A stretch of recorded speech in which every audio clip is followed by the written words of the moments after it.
logo be blue, which makes you think, R2-D2 is like front and center in this. He was like barely important in the last one. It was all about 47 and the Colonel. Sorry, Whack and the Colonel. And the rest of the arc is the same. So why is this even a thing? I have no idea. It's like, okay, if you're gonna give us episodes with, new characters, that's cool, but like, why are you shoving pre-existing characters in there, hoping that they'll carry it, even though they're in the background and you barely pay attention to them, which brings the whole thing down, because I keep wanting to see that character in action because I like that character, so all my focus is on that character. Plus the two characters, the new ones that you've introduced, are so annoying and purposely crafted to be hated that I don't want to watch them. Yeah. So it's like, I want stories with new characters, but like, lean into those new characters. Don't have the old characters in the background to be like, let's see this is a good episode, you're gonna like this episode because I'm here. It's like, no, don't use the old characters as a crutch. If you're gonna tell stories with new characters, be about the new characters. Make those characters likable, please. Yeah, Filoni doesn't understand that, which is painfully obvious from The Bad Batch. Here, have a bunch of cardboard cutouts for protagonists, and I'll be constantly throwing in fan service. He did a little bit of that in Rebels, especially in the first season, but The Bad Batch, he just went all out. There were very few episodes that didn't have a cameo. One thing, the quip of the last episode was humility is like the best defense against humiliation or something like that. Where did we see humility in that episode? Well, I was just gonna say that. He doesn't learn humility. Nobody learns humility. They learn mutual respect. Sort of. I didn't think the quip was terrible, but it had nothing to do with the theme of the episode. As per usual! So now, when all seems hopeless, a true hero gives hope. Let's see what this doesn't have to do with this episode. Yay! The Jedi Council deploys a squad of droids. What is the role of the Jedi in the Republic? Are they just a military faction? Because, like... I think so. That's what they're doing. Oh, we've got these tactics, we're gonna hit the enemy here, we're gonna, do this, so this general, colonel, captain, whatever commander is in charge, and blah, blah, blah, blah.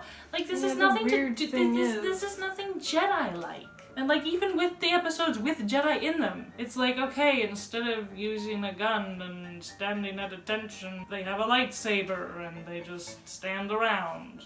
Wow, this is so different from a military show.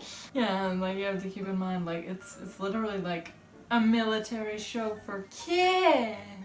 This show doesn't know who its target audience is. If you're trying to show that the Jedi are like falling from like, what they're supposed to be into like something that they're not supposed to be, then at the beginning of the show we should be seeing like, oh, they're going on peacekeeping missions. The one I remember is like the very first episode. You have Yoda going to meet a planetary leader to discuss treaties, alliances, stuff like that, right? Like, I would consider that a peacekeeping mission. He's only going with a small escort, and it's just to have, like, a peacekeeping discussion. Obviously, it becomes something bigger than that, but, like, I would expect to see more like Storm over Ryloth. They're supposed to be delivering supplies. No, they're supposed to blow a hole so that Obi-Wan can like deliver supplies and stuff like that. It's like, we should be focusing on Obi-Wan's side of the story. We should be focusing on peacekeeping missions. So the military's doing the blowing the hole part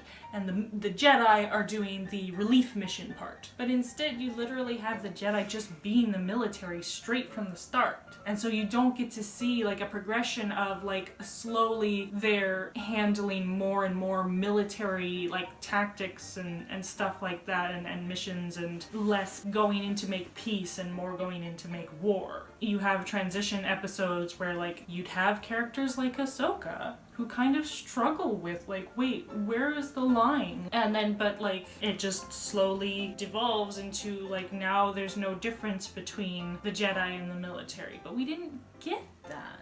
There definitely are episodes where they're more doing the peacekeeping side of things, but like even like the Honoron arc, they're doing military training. It's like, that's not really a peacekeeping mission. Yeah, they were literally training terrorists too. So. Yeah. After saying they didn't want to train terrorists. I know, it was ridiculous. But like, again, if you want to have a theme, then you have to have a progression. But there's no progression. It's just all over the place. Like, oh, this one is kind of more of a actual peacekeeping mission. Oh, this one is just straight up military. We just put the Jedi there because this is, you know, Star Wars, and so we have to have the Jedi. And I guess my point is that like the Colonel is obviously not a Jedi, but they keep throwing Jedi. The Jedi sent them on this mission, and these are the Jedi's droids, and the Jedi's plan, and the Jedi's mission, and the Jedi. It's like, the Jedi have nothing to do with this. Should have nothing to do with this. You could say, oh, the Jedi contributed R2 because we want to have one of the recognizable characters in there. This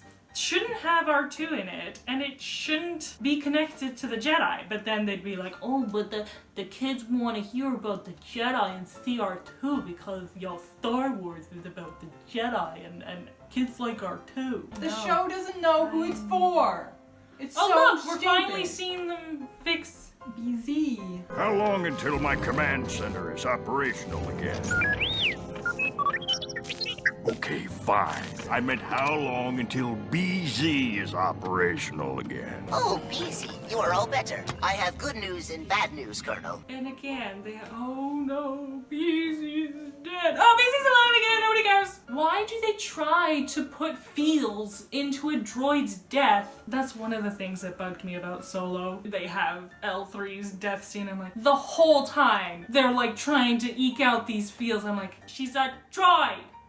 Fix the droid. It hit me in Rogue One, but that was because I knew there was going to be no fixing. But in Solo, I was like, what's preventing them from just fixing her? If he hadn't been able to collect her back, it probably would have hit me harder because again, there would be no fixing. But he collects her. They've got most of her pieces, if I recall correctly, or did he just have her head? Either which way. I think he like had the top half of her. Yeah, and so it's like, we've seen droids fixed 1,000,000 times. Like C-3PO in the original trilogies, completely like thrown to pieces, and Chewie fixed them up. They don't even need all the pieces to be functional either. Pieces to be functional. When Chewie fixes C-3PO, he has his head on backwards. Yeah. And in the prequels, they kind of pull the same gag again, where yeah, C-3PO's head gets knocked off, and they put it on a B1 droid. It's like he's perfectly fine, but then he's cradling. Oh no, she's dead. And I'm like, oh. Got off track, but I guess my point was, like, why do they try to pull all these feels when a droid dies? He's Very fine. next episode, oh look, he's fine! Everything's fine! We're great!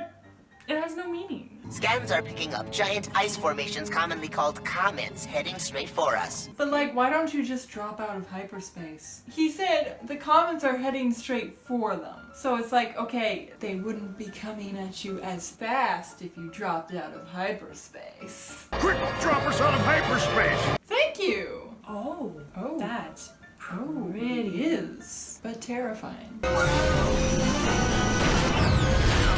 I feel like they're being stupid. It's like swimming with the current. But yeah, no, if they just went with the thing and just like moved over instead of being like, I'm gonna go this way. Look out! Your window's gonna crack. It should have already broken out. Vacuum of space. Yeah. Once it's cracked, it should be gone. The shuttle's power system has been knocked out. The other thing is, he's a carbon-based life form that needs, like, life support in order to survive. They don't, but he does. So shouldn't he be, like, I don't know, putting on some sort of, like, protective gear so that if he does get sucked out into the vacuum of space, or if they can't get the life support back on, at least he's not dead? They're literally doing nothing. They're just like, boy, it's pretty out here. Come on, you lousy mechs! The growth that they did give him in the last episode is now gone. Well, he seems to be like hippity-happening back and forth. So he's going from like, oh, they're just droids and useless mechs and blah blah blah, and giving you stupid names, to oh no, I've gotta use the real name. BZ. Well, I mean, at the beginning of this episode, he didn't care about BZ, he just wanted to know what his controls and everything, and because they complained, then he's like, okay, fine, BZ. But like, yeah, at the end of the last episode, they were on better terms. He was using their proper names. And now he's just like, oh, you're useless and incompetent, and I don't care about you. Why did the other three even come out? No reason.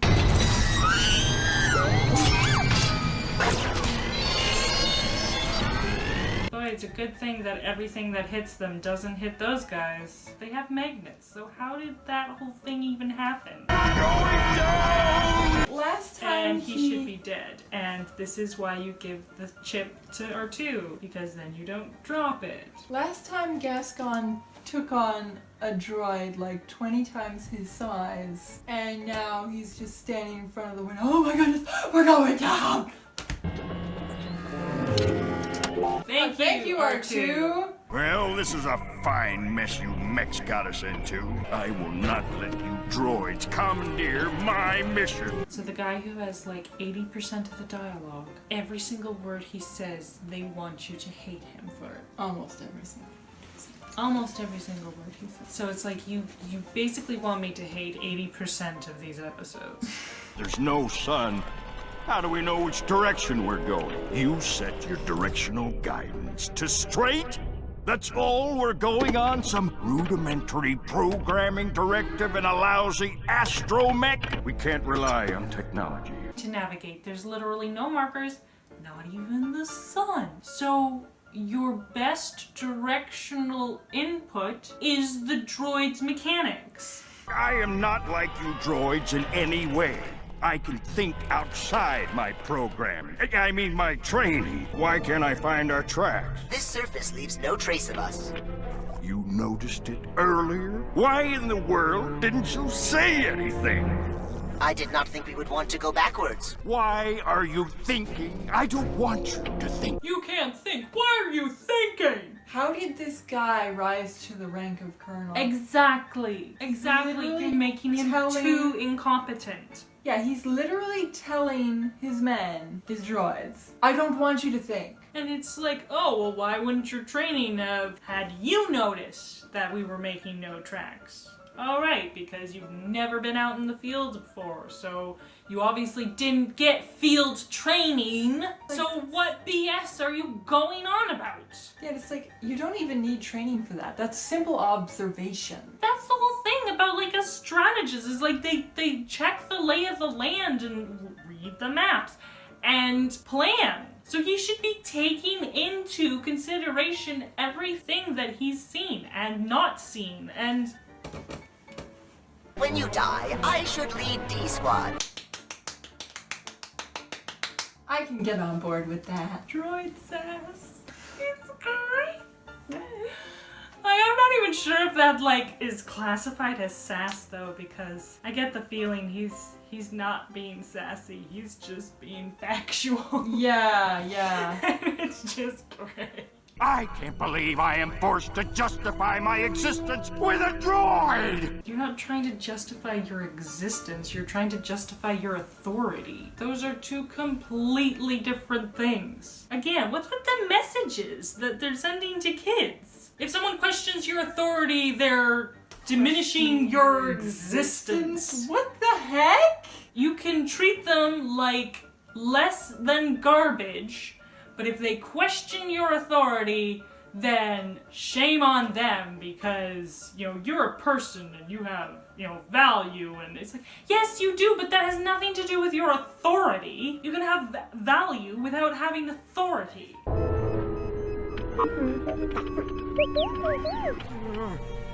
So they're finally doing what he suggested, where they're looking at the map and trying to plan. And where is he? You're really justifying your existence here. Yeah, you really thought you'd see something from there. Shielding your eyes from the non-existent sun? Maybe he is going to jump and put himself out of his misery. Kids show, and they're joking about suicide. That is a good point. I feel like Wack is just saying what the audience He's is thinking Yes, at this point. but he's like, Wack is savage. Yeah. Just like straight up savage, and I love it. But he's joking about suicide in a kid's show. Yeah. No, that is really messed up. Completely not appropriate. There has to be something out there!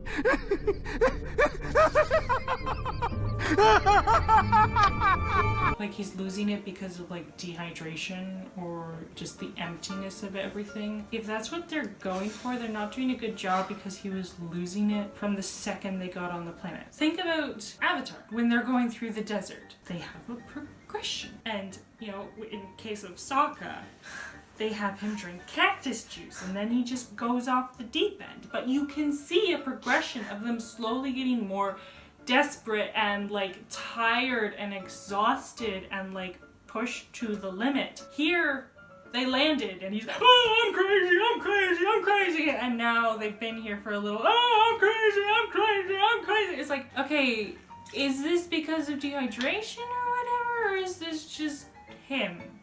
I think this is just him. Yeah. Just like, cool, something's grabbed onto me and is now riding on me. This is fine. Totally normal. Really? There's no way! That thing isn't even looking where it's running. I don't believe it. Those mechs beat us here. Oh my goodness. I want us ready to roll. Pronto! Pronto! Why am I here? Why is this happening? Why did they change the color of the logo for me when I'm hardly a background character? Yeah, because even the description says R2-D2 is part of a special droid mission behind enemy lines. So they make it sound like it's about R2! And then the one we just watched is R2 and his droid team land on a bizarre, desolate world. And then the next one is R2 and his team find a clone commando suffering from amnesia. And then R2 must stop the destruction of a Republic conference. This arc isn't about R2! He's barely featured. He's physically present, but that's about it. This is a blatantly, stupidly trying to lie to your audience. Like, that's what clickbait is. Yeah, that's literal clickbait. Clickbait is misleading. That's what clickbait is. It's a misleading description or title to make the person consume the content. And that's what this is. This show is awful, terrible, disgusting. See you next week. Of course.